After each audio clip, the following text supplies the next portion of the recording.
What happened at the Canadian Grand Prix and was it any good? This is Blind Corners. OMW, on my way to you. Good at what I do. I'm OMW. Hello, everybody. Welcome back. We just wrapped up the Canadian Grand Prix about 2 hours ago or so. I'm bustling with stuff to talk about. We thought it would be a wet race. I saw a forecast that said 70% chance of rain. That ended up not really happening. There was some wetness near the start of the race, which ended up being a bad strategy call for a lot of teams. But it was an exciting race. There was a lot of close battling, and battles that lasted a really long time.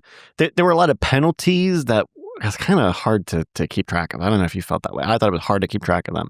But shout out, we respect the TV director in this house. Shout out to the TV crew who did recaps of all of the different penalty offenses that the different drivers did near the end of the race. It was great to see because a lot of that stuff happened off camera in the back of the pack. And that's a result of having great battles for a really long time. It was great. One thing I did notice was a total lack of commentary about energy levels and recharging. Did anybody else feel like they didn't talk about it really at all?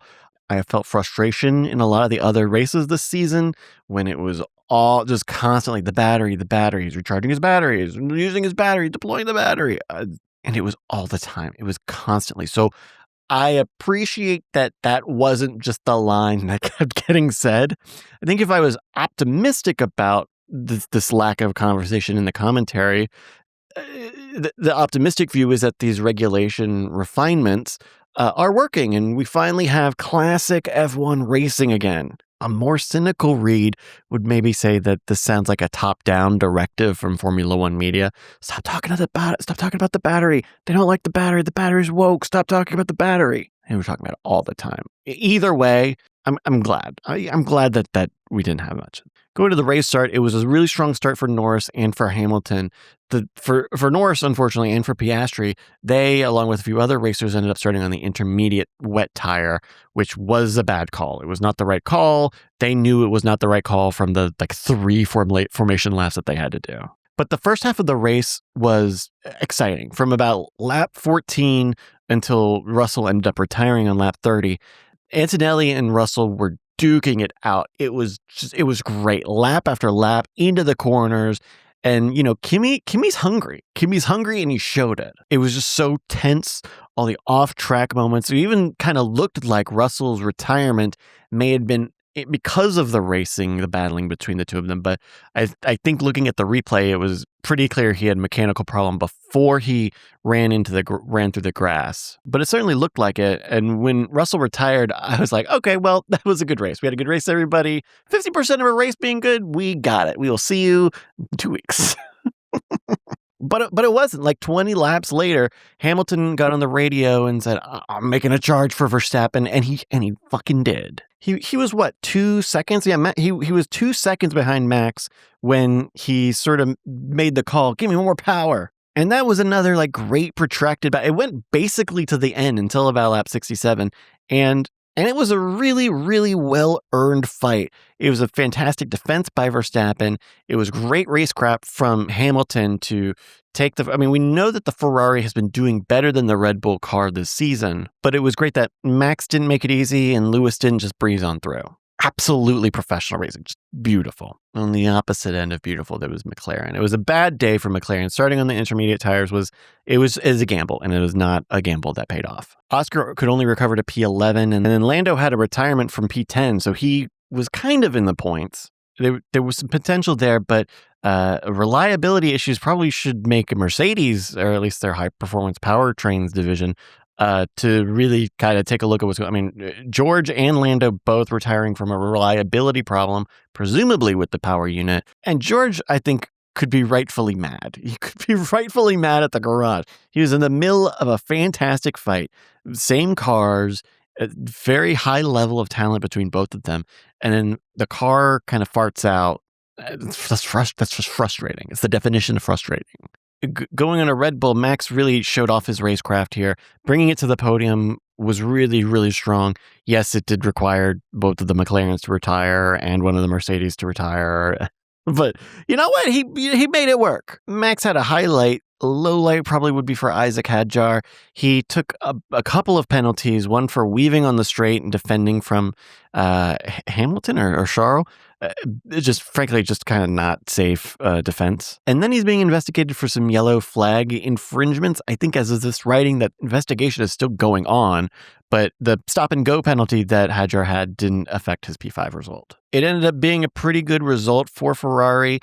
Podium for Hamilton, P5 for Charles. I honestly was not sure that Hamilton was able to make a move when he came on the radio and was going to make that charge for Max, but he found it. He found that pace. Who else did anything interesting? Alpine, P6 and P8 for them. Kind of a strong showing for them. Gasly's having a bit of a tough time, but Colapinto had a really great race, a good start. He was able to keep it in the top 10 near the start of the really, really good showing. I'm very surprised that this team has been able to turn it around. They were not good the past few years because they had that engine that everybody knew was not up to the power that the other engines were. And so it's if you're an Alpine fan, it's a good sign that the organization still works, even changing the engine completely. Who else? Williams? No. Aston Martin? No. Haas? A point for Haas?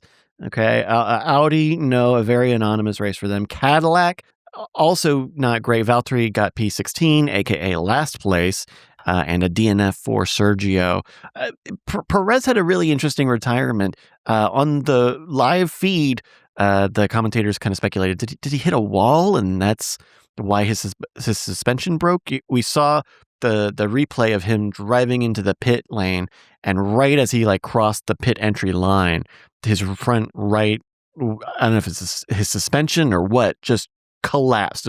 It's completely failed. But I went back and I looked at the onboard from right before that, and after the hairpin going into that final back straight, Perez is on the radio saying that his steering is not right. I don't know if he's lost steering or if he doesn't have the same bite that he did, but going into that straight, he was complaining on the radio about it, but he was able to coast it into the pit box without any issues. Overall, a really exciting race, and not just because of chaos, but really buoyed by two fantastic spans of racing. It really was great to see cars racing head to head, neck and neck for so long. And again, shout out to I'm on that side of the TV crews. I think they did really, really great. When there's a lot of battles going on, especially when they're all kind of at the sharp end, it is a priority. It is a triage issue of what do you put on screen and why. I don't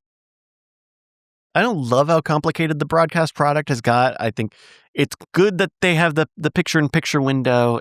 They're certainly making good use out of it, but I feel like we're having a tough time stopping and it feels a little like MotoGP. If you watch MotoGP, they don't stop and do replays very much because the race just keeps going, and it felt like that. There was racing going on for so long. We gotta look at this because this is exciting and validly so. Okay.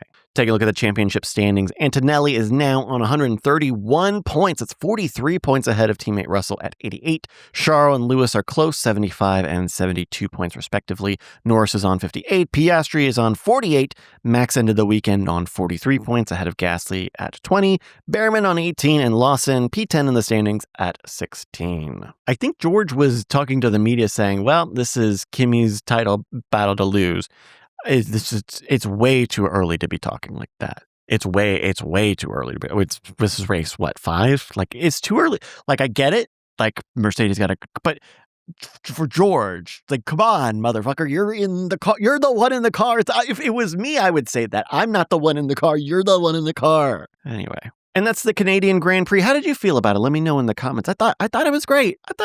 But please tell me I'm wrong. If you like this, please consider subscribing on Patreon, patreon.com/LFGX, 4 little letters, a lot of exciting stuff. Hey, thank you everyone for being patient. Marbles is going to be coming back this summer. Keep an eye out for that on Patreon and on Twitch. We'll be back ahead of the Monaco GP, which is in 2 weeks' time. I've been Blind Bryce Castillo, and this has been Blind Corners. Meow.